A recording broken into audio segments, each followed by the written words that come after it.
After receiving a call from a customer requesting a fairly simple report and determining that customer wasn't comfortable trying to implement that report himself, I decided I'm going to go ahead and implement it and use this as an opportunity to show you step by step from one end to the other the implementation of a report that in this case just shows you a summary of all the lateral and vertical loads applied directly to the pole. This does not include offset bending moments and other loads applied to the pole. This customer simply wanted load in the A-axis, load in the B-axis, the vertical load at each direct attach point on the pole, so not broken out by individual component all the way down the tree, but simply summed up to each point where something was attached to the pole, and they wanted that in a simple table. So I thought this would be a good chance to look at how one would make a report like that, starting completely from scratch. So I apologize if this covers a lot of territory we've gone over before, but this is going to be starting with the point where you have the templates installed in Visual Studio 2012 and working from there. So I say I want a new project, and I want it to be, so I go down to my O-Calc Pro section, I tell it I want it to be a report, and this is going to be called Applied Loads, so it's going to be the Applied Loads report. I say OK, and it goes ahead and makes for me my Applied Loads project. If I look at the properties, it's all set up to deploy. It's going to automatically go into my version of O-Calc Pro, and it has made for me, if I look in the Solution Explorer, the shell of the report, and now I'm going to go ahead and start populating it with what I want to do. So first thing is, I'm going to have to put in the name of the report. In our case, this is called the Applied Loads Summary. Now, by setting the name, that also sets the description by default. I could override this if I wanted to, and it also sets the toString value, which is used in certain locations. So the next thing we look at is where is this applicable. Now, by default, my reports are only applicable for wood poles, but in our case, actually, this is actually good for all types of poles. So we just simply want to return true, unless it's filtered, which means that the operator has chosen not to see this report even though it's installed on his machine. Similarly, return true, so it's applicable for all types of reports. Now, it would need some modification to work for multi-poles, but for all single poles, this report's going to work just fine. And it builds a document object model. So now we have to implement the method add pole. So by default, the system puts in a sort of a little example, but this is a bunch of stuff we don't particularly want. We're going to do it pretty much from scratch. Just by dumb luck, the pole that the table that it's making in this example has 4 columns, and that's what we want. So we'll go ahead and leave that the same. But the method border visible is the borders are visible, which is what we want, but the rest of this we don't really need, so we're going to get rid of all of this. Do we care about that? We'll leave that, take that out, leave in finalized table, and we're good to go. So now we're going to go ahead and make what we wanted to have in the table. So in our case, we have 4 columns, and those 4 columns are height, force on axis A, force on axis B, and force vertically. So we will go ahead and add the first one. And we say add row. Obviously it understands the concept that this is for the table that I just created. There's always one current table. And I'm going to add 4 cells. On the first cell is height.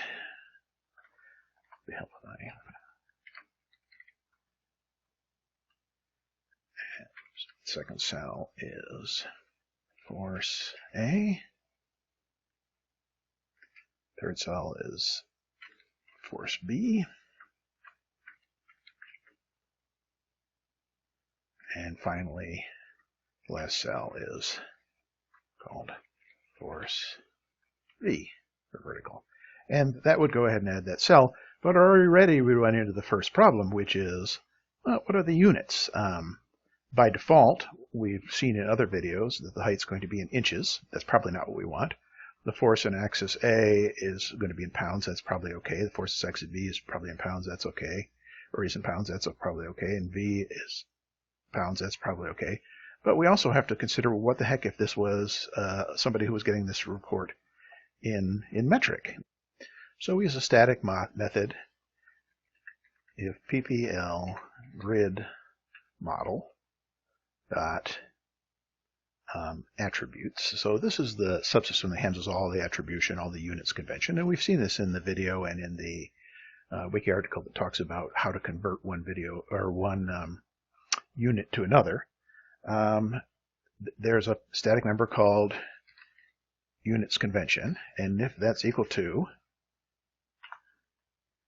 metric, then we know we're doing metric, and if it's English, we're doing English. Now, you could be a little more clever than I'm about to be here, but the simplest possible way is to just duplicate your code. So I'll go ahead and do the metric one first, and then we'll go ahead and copy it and paste it and just modify it to work for the English one.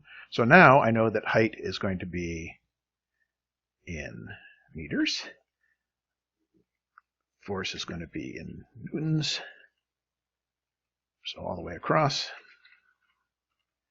And now that's all well and good, but we don't actually have the forces. So let's take a look at what's involved in getting the forces. This is how did we set up the table to put them into. And you know what? I'm going to cheat. I'm going to get the forces first, and that way I can have all the code to build the table be inside this if, and I don't have to repeat the if after I've gone and got the forces. So what I want to do is introduce you to an object called a force summary. So we're going to make a list of these. So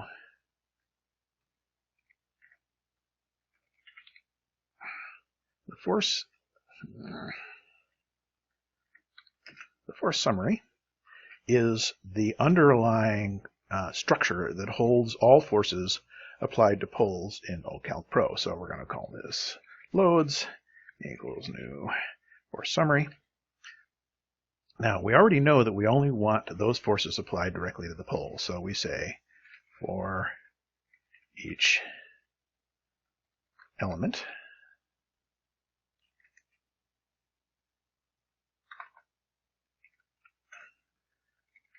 in, and do we get a pole? No, we're going to need a pole. pole equals dot get pole. So we have our pole. So for each child in the pole, so pole dot children. So you'll recall that O-Calc works on a parent-child relationship. There's the ground line scene, which has everything. It has a structure on it, which in our case is a pole.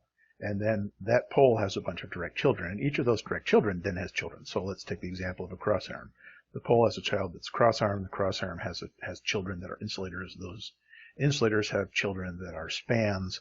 And normally what you'd have to do is walk and traverse that relationship and get everybody's load summaries, so the loads that they're applying to their parents, and sum them all up to figure out what the load on the pole is. But we give you a helper method to make that easier.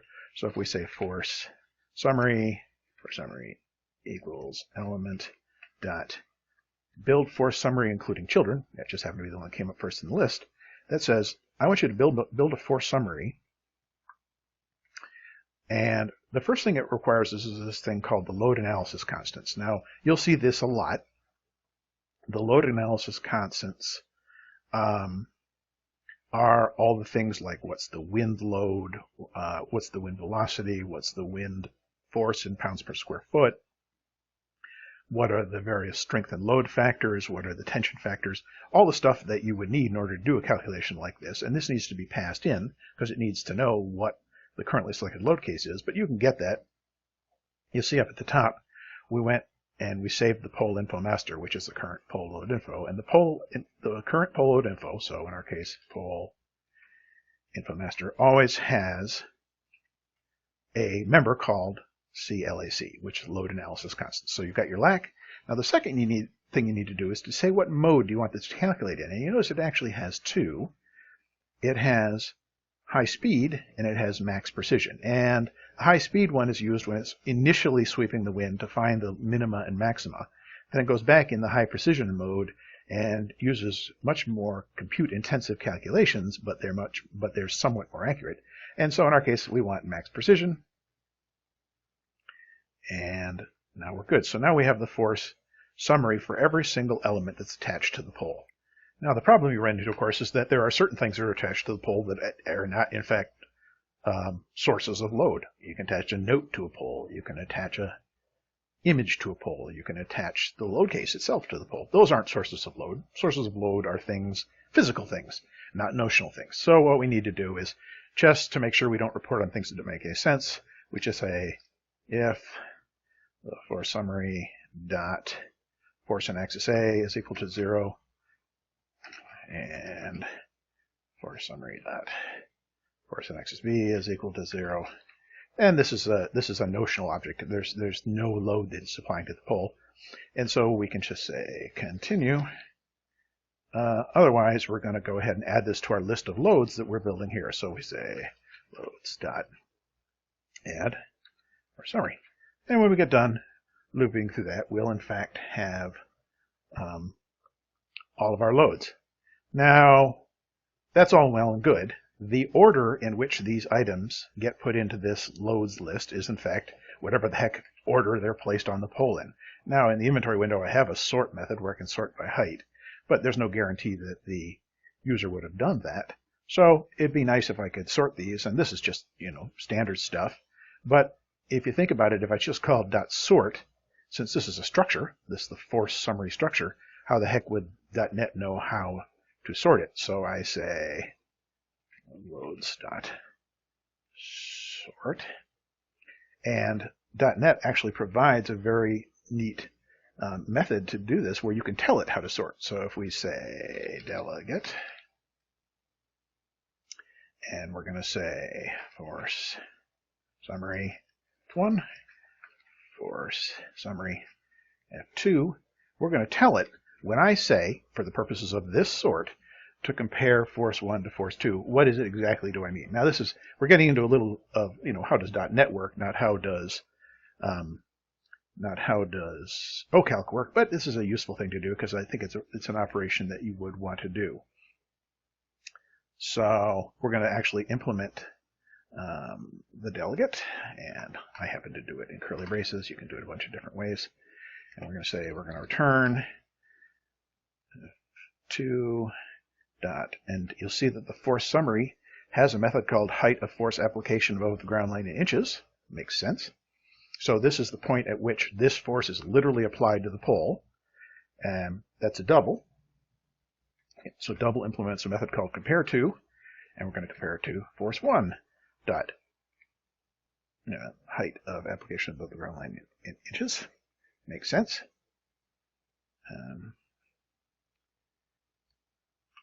And we just need to go ahead and close that.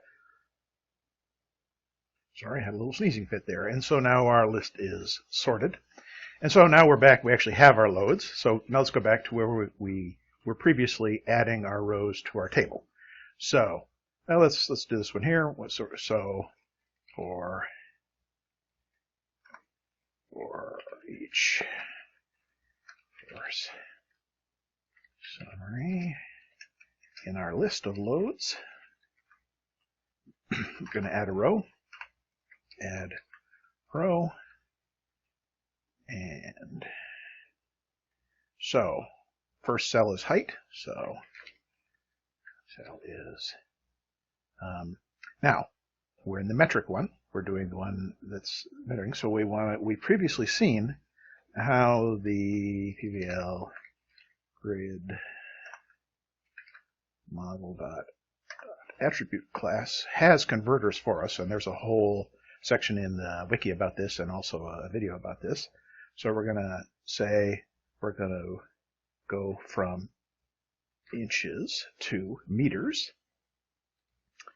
We're going to take the for summary dot height of application above the brown line in inches, and we're going to convert it to a string. And let's do a little formatting, because that conversion may cause a large number of places after the decimal point. So I'm going to say I want a maximum of 2 places after the decimal point. And so there we go. There's the first one. So now what's the second cell? That cell is PPL grade model dot attribute dot pounds, because that's the force, and we can go to pounds to newtons, pounds to kilograms, pounds, whatever. We're going to do newtons. That seems to make the most sense. And we're going to do for summary dot force on axis A. Let me scroll this down just a little bit so you guys can see the autocompletes. I'm not cutting it off. Dot to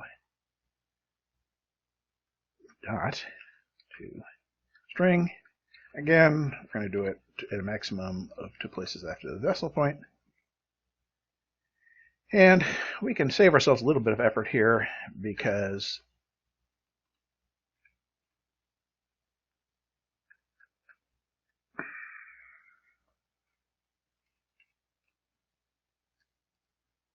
we know that axis A, axis B, and force vertical are the next ones we want. That's the last cell, and we're done. So we've built this row. It's going to do this for each one, and off we go. And I've got an extra curly brace right there, so it's unhappy. So that's how we do it for the metric one. So now, this is why I wanted it all be together. Let's go ahead and do the English one. Our height is going to be in feet. Our force is going to be in pounds. Our force B is going to be in pounds. Our force V is going to be in pounds. And so we're going to go inches to feet. Now, there's no such thing as pounds to pounds, so I can just take that off. And I'm going to leave. There's a couple of extra parens there, but it actually doesn't hurt anything. Yeah, you know what? Just to be proper, I'm going to take them out. They would have actually worked just fine, because they would have evaluated the same thing. So now I have my height in feet, which is what I want. The axis A and axis B loads and the vertical load were already in pounds, so nothing was required there. And we should be good to go. So let's see how badly I've screwed this up, or does it actually compile?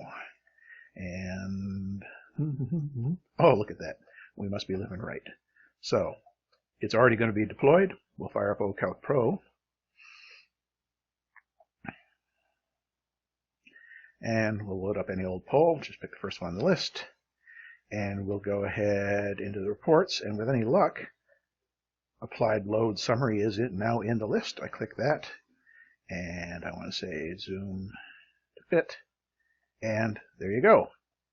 Height is in feet. Force axis A in pounds. Force axis B in pounds. Force axis V in pounds. The thing is sorted by height, high to low, which is what I told it to do. And it made the nice standard header on the top, and all's right with the world. So that's a fairly straightforward way to go ahead and make a report, and it's a useful report. It's a report that a customer actually asked for. And in the course of, well, according to this, we've been working on it for 19 minutes and 31 seconds. We've gone ahead and we've created this report. We've done all the niceties to make sure that everything's nicely sorted. Everything is in both metric and English units. And, it's a fairly useful report. So that's a look at what's involved in building a real honest-to-God report that a customer actually wanted. And you can see that it's pretty straightforward, and you could do a lot more than this. You could add a lot more than this. You could put the bending moments in. These 4 summaries have the bending moments involved. In fact, it's worthwhile looking at that. Let's look at the force summary, because this is a class you might be interested in knowing. So, interestingly, there's two, for every single force, there's the height of the force application. That is, where is it eventually applied to the structure. And those are the height of actual force above the ground line in inches. Why are there two numbers here? And the reason is that, think about a span on an insulator on a crossarm. If I have a 6-inch pin insulator on top of a 3-inch tall crossarm with a bolt smack dab in the middle, it's 6 inches plus an inch and a half, so half the height of the crossarm. So there'd be a 7.5 inch difference between this and this. Doesn't make a huge amount of difference when it comes to pure lateral loads, and certainly doesn't make any difference when it comes to vertical loads. But when working out things like offset bending moments, or moments injected into the insulator itself, or torquing in the crossarm, these offsets actually make a fairly big difference. And so that's why every force summary says, where is this force eventually applied into the structure, and what is the actual height at which the force part of it is being generated. Now, the other thing is that under the covers, all the individual sources of load are broken out. You see that there's the wind load, and just for the sake of this, we're going to go to the definition. Wind load has a force in axis A, a force in axis B. It actually knows the wind overload factor that was applied, so you can ask it either this value with the overload factor or this value without the overload factor. It has the vertical, and then it has the vertical factor applied, because sometimes that's different. And then in the event that because it's a wind load and you might be doing a NESC calculation, it has the KZ and gust response factors applied. Now, in the case of GO95 or NES or ASNZS 7000, these would just be one. You wouldn't need to worry about it, and they actually would never have been populated. But every single